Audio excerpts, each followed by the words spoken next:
La République démocratique du Congo, vaste pays d'Afrique centrale, est marquée par des décennies de conflits armés. Parmi eux, la guerre opposant le M23 au gouvernement congolais reste l'un des plus marquants et complexes. Tout commence en avril 2012. D'anciens rebelles du groupe CNDP, Congrès national pour la défense du peuple, intégrés dans l'armée congolaise après un accord de paix en 2009, se mutinent. Ces soldats dénoncent le non-respect des engagements pris par le gouvernement, notamment en matière de conditions de vie et de réintégration dans les rangs militaires. Sous la bannière du mouvement du 23 mars, ou M23, ces rebelles prennent les armes. Le nom du mouvement fait référence à l'accord de paix signé le 23 mars 2009 qu'ils accusent Kinshasa d'avoir violé.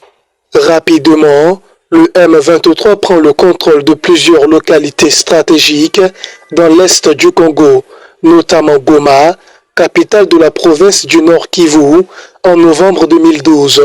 Cette avancée suscite une vive inquiétude sur la scène internationale.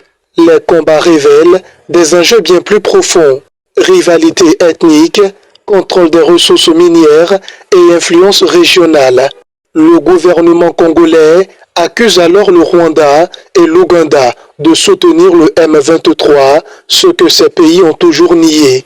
Face à la pression internationale et à l'intervention de la MONUSCO, la mission des Nations Unies en RDC, le M23 est finalement défait en novembre 2013.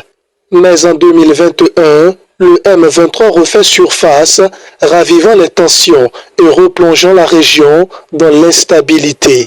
Aujourd'hui, le conflit reste une blessure ouverte pour les populations de l'Est de la RDC qui aspirent à la paix et à la stabilité. Comprendre les origines de ce conflit, c'est saisir les défis majeurs auxquels fait face cette région marquée par l'histoire et les luttes de pouvoir.